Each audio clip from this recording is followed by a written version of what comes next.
یہ قادیانیوں کو کافر کہا. ٹھیک ہے جناب، بہت سے لوگ یہاں بیٹھے. قادیانی کون سا کلمہ پڑھتے ہیں؟ لا الہ الا اللہ محمد رسول اللہ. قادیانی کتنی نمازیں پڑھتے ہیں؟ 5 نمازیں. وہ اپنی نمازوں سے پہلے اذان دیتے ہیں.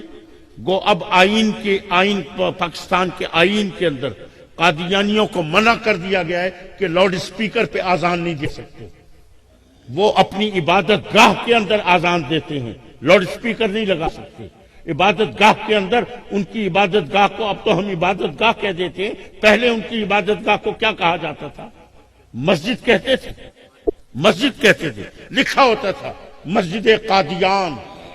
جیسے ابھی بھی لکھا دیکھتے ہو نا مسجد اہل حدیث، تو اسی طرح ان کی مسجدوں کے باہر بھی لکھا ہوتا تھا مسجد قادیان یا احمدی مسجد، یہ لکھے ہوتے تھے.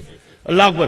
ان کی اذان کون سی ہے؟ یہی اللہ اکبر اللہ اکبر، اشہد ان لا الہ الا اللہ، اشہد ان محمد رسول اللہ، حی علی الصلاۃ حی علی الفلاح، اللہ اکبر اللہ اکبر اللہ اکبر. یہی اذان وہ اپنی عبادت گاہ میں دیتے ہیں. نماز یہی ہے، اذان یہی ہے، قرآن یہی ہے، کلمہ یہی ہے.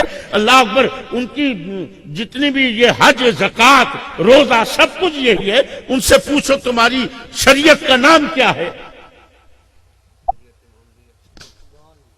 وہ مرزا کو نبی مانتے، رسول نہیں مانتے. نبی مانتے، رسول نہیں مانتے. شریعت کس کی ہوتی ہے؟ نبی کی ہوتی ہے، رسول کی. نبی اور رسول میں فرق کیا ہے؟ نبی اور رسول میں فرق یہ ہے کہ رسول وہ ہوتا ہے جس کی شریعت ہوتی ہے، نبی کی شریعت نہیں ہوتی. اس لیے ان سے پوچھیں کہ تمہاری شریعت کا نام کیا ہے، تو وہ کہیں گے شریعت محمدیہ، کیونکہ مرزا کو نبی مانتے، رسول نہیں مانتے. شریعت محمدیہ ہے، قرآن یہی، سب کچھ یہی. کیوں ان کو کافر قرار دیا ہے؟ صرف ایک لفظ کا ترجمہ تبدیل کیا، ایک لفظ کا. اور وہ کون سا ہے؟ خاتم. وہ لفظ کون سا ہے؟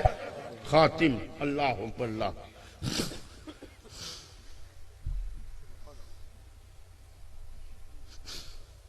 حضور کو خاتم النبیین مانتے ہو؟ کسی سے اس سے پوچھنا قادیانی سے تم مانتے ہو، وہ کہے گا مانتے ہیں. کسی قادیانی سے پوچھ لو، وہ کہیں گے مانتے ہیں، خاتم النبیین مانتے ہیں. اللہ اکبر اللہ. قرآن پڑھتے ہیں، اس میں خاتم النبیین پڑھتے ہیں، حضور کو مانتے ہیں. لیکن انہوں نے اس کا کیا کیا؟ صرف خاتم کے لفظ کا ترجمہ تبدیل کر دیا. کیونکہ ہم ترجمہ کیا کرتے ہیں خاتم کا؟ ہم وہ ترجمہ کرتے ہیں جو میرے نبی نے بتایا ہے. ہم اپنی طرف سے من گھڑت ترجمہ نہیں کرتے. اور میرے نبی نے خاتم کا ترجمہ کیا فرمایا؟ فرمایا انا خاتم النبیین ولا نبی بعدی. اللہ اکبر. خاتم کا ترجمہ یہ کیا کہ وہ نبی کے جس کے بعد کوئی نبی نہیں آتا. حضور نے ترجمہ کر دیا. لیکن یہ کیا کرتے؟ یہ قادیانی کا ترجمہ کرتے ہیں.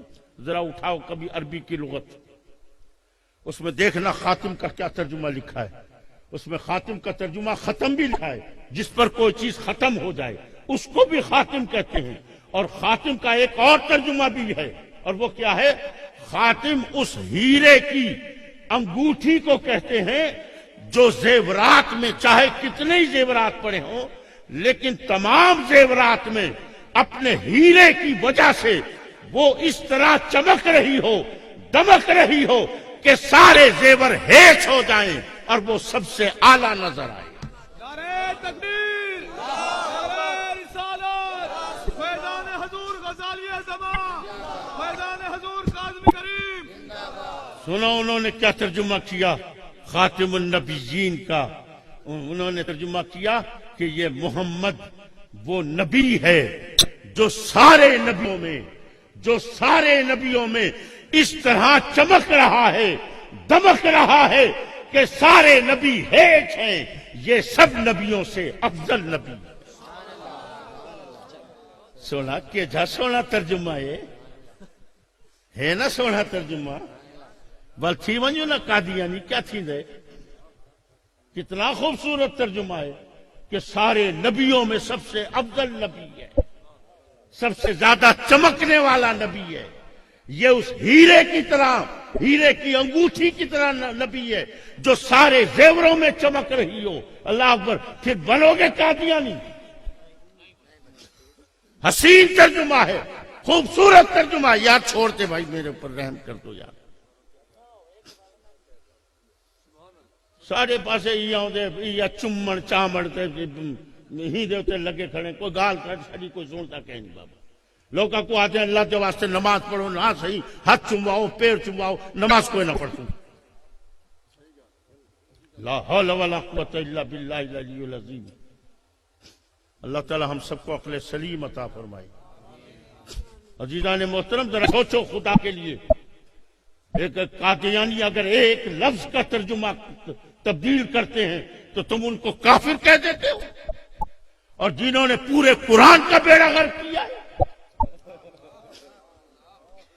میرے پاس ابھی رمضان شریف میں